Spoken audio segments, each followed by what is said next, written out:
प्रभाग क्रमांक 5 मधून श्री राजेश सावंतचौरे हे उभे होते आणि काउंटिंगचा आज दिवस होता. आम्ही त्यावेळेस आतमध्ये होतो. आतमध्ये असताना काउंटिंगमध्ये या लोकांनी अशी बदमाशी केली की एट ए टाइम 14 टेबल त्यांनी लावले, 14 मशीना एक सोबत फोडल्या आणि 14ही मशीनवरचा आम्हाला आम्ही 2 मतमोजणीसाठी आम्ही दोघं जण आतमध्ये असताना 14ही मशीनवरचा आम्ही रिझल्ट घेतला. पहिले 14 एक राऊंड झाल्यानंतर यांनी आम्हाला टोटल सांगितलं नाही 14ही मशीनवरचं. आम्ही आमचं टोटल लिहून ठेवलं होतं कोणत्या उमेदवाराला किती आहे. त्याच्यानंतर दुसऱ्या राऊंडमध्ये दुसऱ्या नंबरवर म्हणजे 14 दुसऱ्या राऊंडमध्ये 14 मशीना फोडल्या गेल्या. त्याच्यानंतर त्याचं टोटल घेतलं आणि तिसऱ्या राऊंडला 2 मशीना ओपन झाल्या, त्याचंही टोटल गेलं.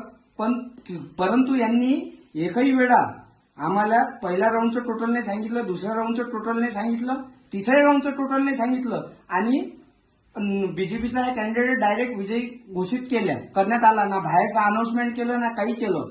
त्याच्यानंतर यांनी जे केलं, यांचे आमदार राजेश वानखडे आतमध्ये असताना आम्ही अर्जही दिले, आमचे अर्जही घेतले नाही. आमचं टोटल होतं राजेश सावंतचौरे 3714 आणि बीजेपीचं टोटल होतं 3720.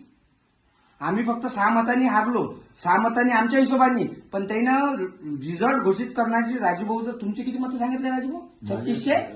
3614 यायले 3614 सांगण्यात आले अनाउन्समेंटच्या वेळेस आणि त्यांना 3742.